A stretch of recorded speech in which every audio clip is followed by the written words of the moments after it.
Bien, bueno, buenas tardes. Bueno, antes que nada, gracias por la invitación a la doctora Sica y a toda la organización de este evento.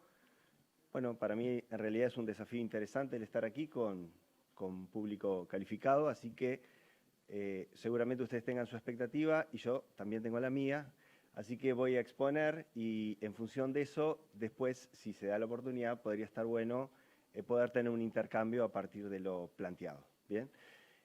Bueno, les cuento un poquito, en algún lado tengo la presentación.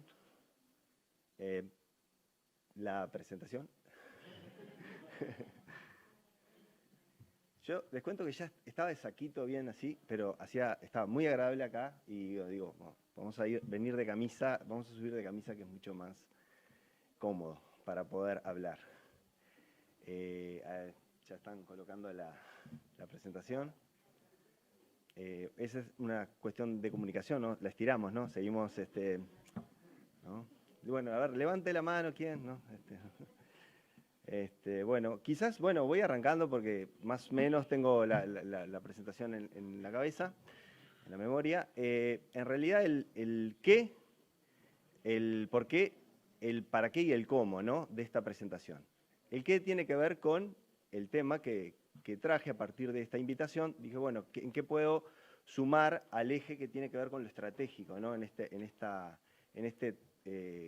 edición de este encuentro?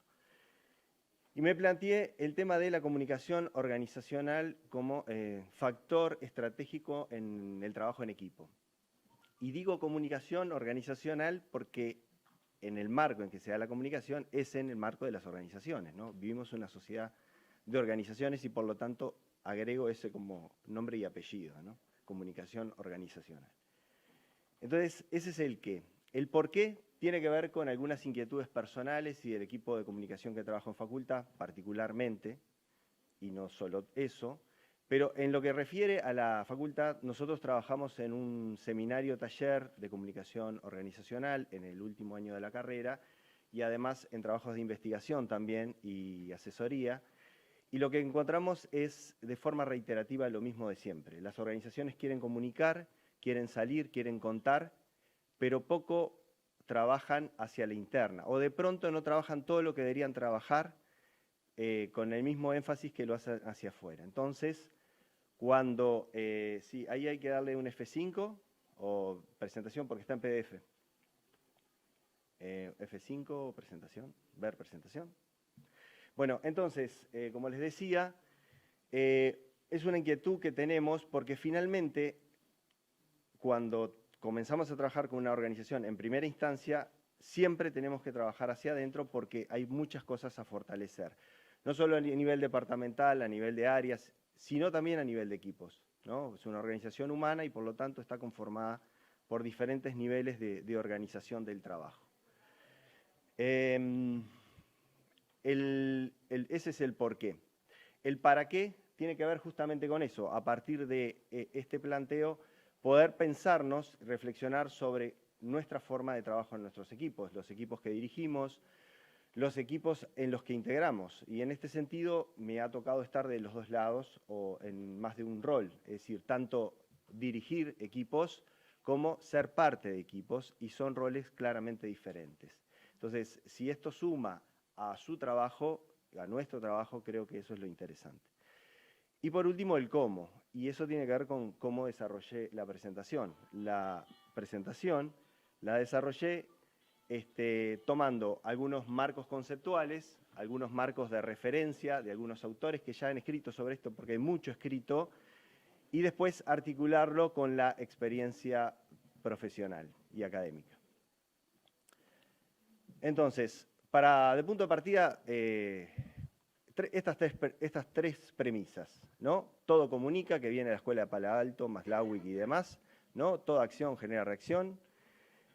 Es decir, que todo lo que nosotros hacemos de manera consciente e inconsciente está afectando a los demás y por lo tanto vamos a tener algún tipo de reacción del otro lado. Y una construcción y ya voy a avanzar sobre eso, sobre la percepción y la construcción de los esquemas, de los conceptos que la gente toma sobre nosotros y sobre lo que hacemos y sobre la organización de un evento, por ejemplo. Que toda organización requiere de la comunicación, si no es imposible poder organizar, y por lo tanto, sin comunicación no hay organización. Esos son axiomas, le diría, más que premisas. Bueno, como les decía, la comunicación se da en un entorno de organizaciones, o mejor dicho, en un sistema que tiene diferentes niveles o dimensiones. Por un lado está el individuo, nosotros de alguna forma trabajando en un determinado lugar, desarrollando determinadas tareas, y luego eso lo hacemos dentro de un grupo o un equipo. ¿Y por qué hago la diferencia? Bueno, porque en breve voy a avanzar sobre esos dos conceptos de forma un tanto similares pero distintas. Y dentro de una organización, que justamente son unidades socialmente construidas para alcanzar fines específicos. Y esas organizaciones y esos equipos y esas personas están atravesadas por las instituciones. Que las instituciones son la institución trabajo, la institución salud, la institución sexualidad, la que ustedes quieran. Instituciones que no son permanentes, que se dan y se desarrollan en un determinado contexto y que van cambiando en función de que cambian las organizaciones, cambian los equipos, cambian las personas. Eso es un doble flujo de alguna manera. Entonces ahí estamos pensando inclusive en conceptos como cambio, ¿no? Transformación y cambio, que puede ser de alguna forma inercial o dirigido. Entonces me voy a quedar para esta presentación con estos conceptos, que es el de grupo, que es el de equipo, que es el de liderazgo y que es el de comunicación. Y parto de un concepto de un autor que es Pichon Rivière, un clásico, no sé si lo conocen, pero bueno, el punto es que la comunicación, como les decía, se da en un contexto organizacional y se da en un contexto grupal. Por lo tanto, para partir y hablar de la comunicación en equipos, ¿verdad?, parto de ese marco de referencia donde se produce esa comunicación, ¿no? Entonces, parto de este concepto que tiene que ver con qué caracteriza un grupo, y es el desarrollar una tarea, ¿verdad? Llevar adelante una tarea. En el caso de Pichon Rivière lo plantea desde el campo de la psicología social y lo plantea de una forma muy general y de hecho terapéutica. Pero lo interesante, o por lo menos lo que a mí me parece a partir de la experiencia y las observaciones que hemos hecho, es que estos roles siempre están presentes en los grupos de una u otra forma. Ese rol de alguna forma es asignado y ese rol a veces es adjudicado, ¿no? Es decir, el grupo le da ese lugar y a su vez a veces esas personas toman ese lugar. Y por ahí aparece el líder, que es el que de alguna manera todo el grupo deposita los aspectos positivos de la tarea o el desarrollo de la tarea. Por ahí aparece el portavoz, que es el que dice lo que está mal o considera que no está bien. Y bueno, siempre ahí hay un emergente y es esa persona que lo lleva. El saboteador, que es el que está de alguna manera el contralíder o el que está en contra de la tarea, de manera coyuntural quizás, no siempre. De hecho, no debería estos roles ser fijos para siempre. Y por último, el chivo emisario, que de alguna forma es el que paga los platos rotos. Es el donde se depositan todas las negatividades. Mira, esto no sale porque este o esta no está encarando, ¿no? Esto no funciona, esto... Y créanme, y si no me crean, no importa, yo estoy convencido porque lo he visto sistemáticamente, tanto en trabajo de consultoría como en trabajo de formar parte de equipos. Y les diría, hasta cometiendo una total una cuestión de confidencia, que he pasado por ese rol. Y les puedo asegurar que no es nada agradable, es muy nocivo. Y lo más nocivo en los grupos es que ese rol se mantenga de forma constante. Y eso muestra una patología grupal. Disculpen, es así. Entonces hay que trabajarlo, ¿está? Entonces, eso es lo interesante, probar, ¿no? Yo a veces cuando hablo de taylorismo, probé el taylorismo. Es lindo como uno hablar desde lo vivencial también. Entonces, hablé de los roles y hablé de este esquema conceptual. Y ahora me voy un poquito a otros autores que también hablan de la psicología organizacional, que tienen que ver con Robbins y Hughes. Pero ahí hay una diferencia entre el grupo y el equipo, que si bien tienen cuestiones en común, el desarrollar la tarea y demás, también hay otros aspectos que tienen que ver con aspectos vinculados con las responsabilidades, las sinergias positivas a través del esfuerzo coordinado, la búsqueda del resultado, esto de la división de tareas y responsabilidades, el rendimiento, ¿no? Y que el rendimiento es, como dice ahí, superior a la suma de los aportes individuales. Y esa es una concepción de equipo. Competir, alcanzar, medir y demás. Evidentemente tiene un enfoque mucho más específico hacia los resultados, ¿no? O a los resultados esperados, logros de objetivos y demás. Pero como decía hace instantes, el liderazgo también juega parte en todos estos procesos, tanto en los grupos como en los equipos, y me voy a hacer énfasis en los equipos. Y ahí hay un montón de definiciones de liderazgo y tipos de liderazgo. Solo aquí traje algunos, como para ver, desde el transaccional, ¿no? Que habla de las recompensas en función de cómo las personas responden, el transformacional, que tiene que ver con el desarrollo individual y grupal de ese equipo. Bueno, el autocrático, el control total, el democrático, donde ya deja hacer pero controla, el liberal, que es el laissez-faire, el carismático, que trabaja de forma, bueno, por los encantos y la inteligencia emocional netamente, el situacional, que se adapta en función de cada situación, es el tipo de sombrero que se pone de líder, ¿verdad? Orientados a resultados, donde podemos llegar al extremo de ser una picadora de carne y la gente me importa poco, carne con ojos, o el que está más orientado a las personas y contempla, y bueno, y a veces sacrifica el logro de objetivos por cuidar a las personas. Bueno, en fin, el espectro es bastante amplio y la clasificación también. En todo eso está jugando la comunicación. La comunicación básicamente es interacción simbólica y se mueve en ese plano, en el plano de las representaciones, ¿sí? Korzybski decía hace más de un siglo, el mapa no es el territorio, y eso uno lo puede utilizar en el lenguaje, ¿no? El lenguaje no son los objetos, el lenguaje es una representación de lo que nosotros vemos y entendemos del mundo. Y se torna estratégica la comunicación cuando nosotros tenemos al menos dos jugadores que intervienen en una situación de juego. Y ese juego tiene que ver con la búsqueda del significado, el juego por el significado, por lo simbólico, ¿verdad? Es la arena de lo simbólico. Lo vemos constantemente. Quizás los extremos más extremos es el campo de la política, ¿verdad? Pero a nivel organizacional, ese juego estratégico está de una u otra forma presente. Y tiene que ver con la toma de decisiones y el manejo de la incertidumbre. O sea, dice Crozier, ¿no? El poder radica en el manejo de la incertidumbre. Y las fuentes de poder son varias. No voy a playarme en Crozier, pero que tiene que ver con el acceso a la información, la regla, ¿no? Las normativas, etcétera, etcétera. Pero lo importante es el manejo de la incertidumbre como fuente de poder, y es lo que de alguna forma en la comunicación, en el plano de lo simbólico, se juega desde este concepto de este autor que es Pérez. ¿Y cómo manejamos? ¿Por qué? ¿Para qué? Perdón.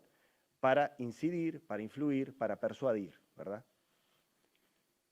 Porque la construcción de la realidad se produce, se genera a través del lenguaje, de lo que nosotros decimos que son las cosas. Pero entonces, teniendo en cuenta la comunicación de forma estratégica, también tener en cuenta estas dimensiones de la comunicación, que son las de informar, que son las de divulgar, que son las de socializar y las de participar. Cuando hablamos de informar, es que la gente tenga la información básica y necesaria para hacer su tarea, su trabajo, que tengan certezas en ese sentido. De divulgar es el hacia dónde vamos, ¿no? Y por ahí lo estamos vinculando con el dar sentido a las cosas. ¿Para qué estoy acá? ¿Qué es lo que voy a hacer? ¿Y hacia dónde voy? ¿Verdad? Que tendrá que ver con también quizás un poco con la motivación, ¿no? Los incentivos y demás. El socializar, y ahí viene lo plano de lo, recién decía la expositora anterior, el tema de lo emocional, de generar vínculos con las personas, no solo sentidos, sino vínculos. Vincularnos, sentirnos parte de eso que nos haga bien, de alguna manera. Pensemos que todavía estamos en nuestros trabajos más de 8 horas a veces. Si tiene que ser un lugar feliz donde trabajamos. Bueno, ¿cómo logramos hacer que ese espacio no sea una tortura? ¿No? Ir como una penitencia, ¿no? Que sea de alguna forma disfrutar de lo que estoy haciendo. Y por último, el participar, y eso tiene que ver con el involucramiento, pero más que el involucramiento, el compromiso de las personas. Pero para eso tengo que generar una participación genuina, no una pseudoparticipación, o por lo menos definir las reglas, hasta dónde las personas pueden incidir en sus opiniones. Y bueno, ok, yo te doy mi opinión, tú lo resolvés, pero por lo menos dame un feedback, dame una devolución después de por qué sí o por qué no. Cosas básicas estamos hablando, ¿verdad? Y después lo que tiene que ver con concepciones de la comunicación cuando nos referimos en los procesos comunicativos, ¿no? Y los diferentes niveles de la comunicación. Por un lado, lo que tiene que ver con lo sintáctico, por otro lado, lo semántico y por otro, lo pragmático. Cuando hablamos de lo sintáctico, hablamos del signo, la terminología para usar en cualquier trabajo. Usted seguramente tenga una terminología determinada que yo no conozco, claramente porque no soy de la disciplina, de la profesión o del área tal o cual, ¿no?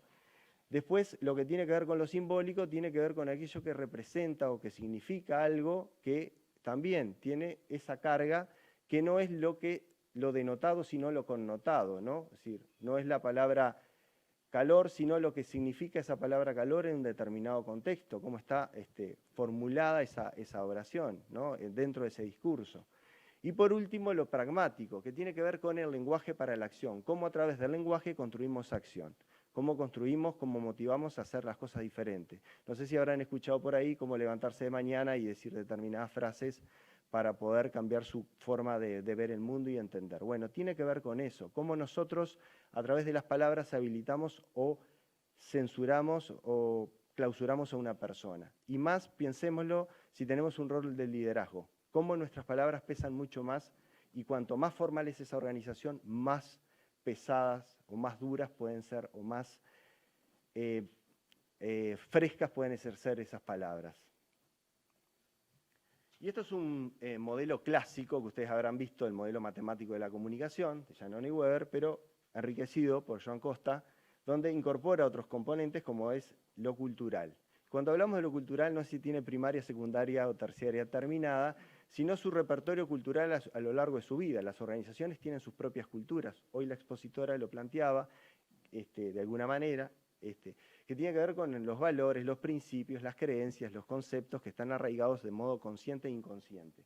Entonces, esos repertorios están presentes en todos los procesos de comunicación, ¿verdad? Entonces, cuando nosotros formulamos a nivel sintáctico, semántico y pragmático nuestras alocuciones, nuestros discursos, tenemos que tener presente ese proceso y cómo llegamos. Y si lo mandamos por Facebook, cuando hablamos de fenómenos externos, si lo mandamos por Facebook, que esa es mi generación, pero podríamos mandarlo por otra tecnología, por WhatsApp o lo que fuere, cómo está recibiendo esa persona y qué respuesta, si esa comunicación o el tema a tratar es el medio correcto o cuál es el medio que es más indicado para determinada mensaje, para determinada comunicación.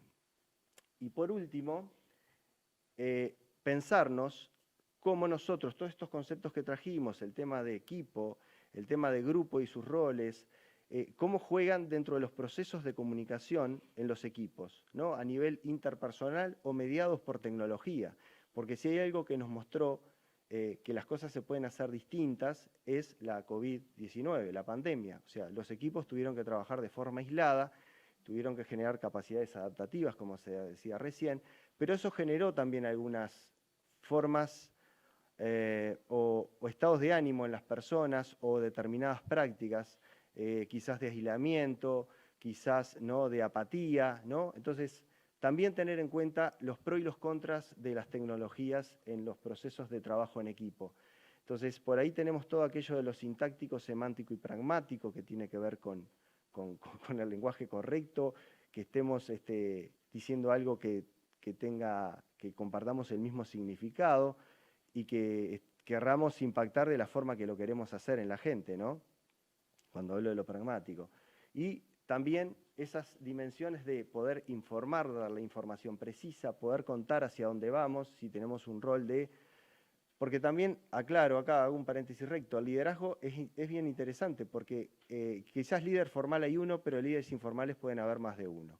Y lo otro que puede ocurrir es que en un proyecto o en un equipo de trabajo, en algún momento, por alguna expertise determinada, alguien sea el líder y no sea el líder formal, el líder que está jerárquicamente establecido.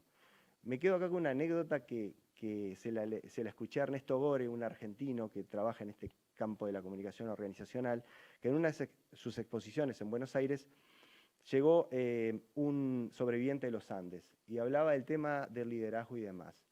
Entonces Gore le dijo, esto está en YouTube si mal no recuerdo, le dijo, bueno, pero el héroe era fulano y sultano, ¿no? Dos de los grandes, los más reconocidos, Parrado y Canessa. Sin embargo, esta persona la corrigió y le dijo, no, no, esos son los héroes.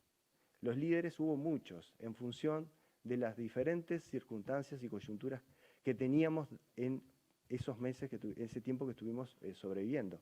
Porque había gente que sabía de tal cosa y todos seguíamos a ese, porque se transformaba en el líder porque era el que tenía el conocimiento para sobrevivir. Entonces, a donde voy con esto es que cuando nosotros lideramos, tengamos la capacidad abierta para saber que sí, el jefecito somos nosotros, o la jefecita, pero quizás hay otro que puede aportar y puede liderar algunas tareas o proyectos determinados. Y por último, como a modo de cierre, a partir de todo esto que planteé, digo, bueno, la comunicación organizacional es un medio para dar sentido a nuestras acciones y construir vínculos que nos permitan, como equipo, alcanzar nuestra visión, cumplir nuestra misión y también conseguir los objetivos que nos fijamos. Orientar y dotar a la misma vez a quienes nos colaboran de capacidades, motivarles, inspirarles, para que con su esfuerzo y habilidades en equipo logremos las metas que establecimos. Y les digo la verdad, de esto estoy 100% convencido. Entonces, nada, me gustaría, si es posible luego, tener un intercambio. Gracias.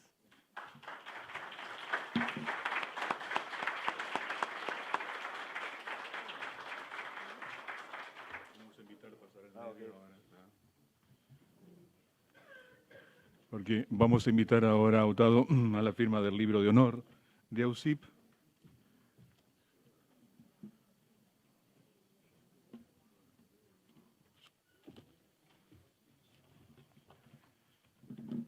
Antes que firme, ¿alguna pregunta para él? ¿Quedó algo pendiente que quieran saber para que amplíe la información que le ha aportado hasta ahora? No, puede firmar tranquilo, nomás, Otado.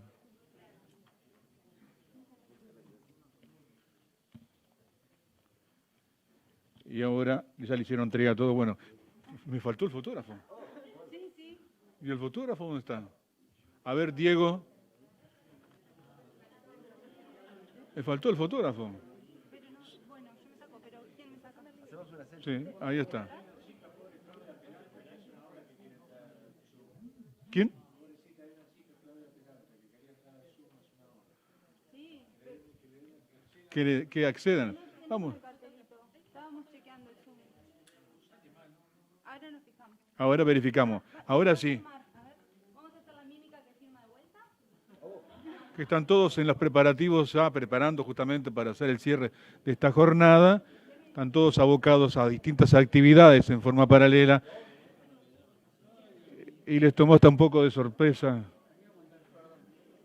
Bueno, gracias. Ahora está el correspondiente certificado.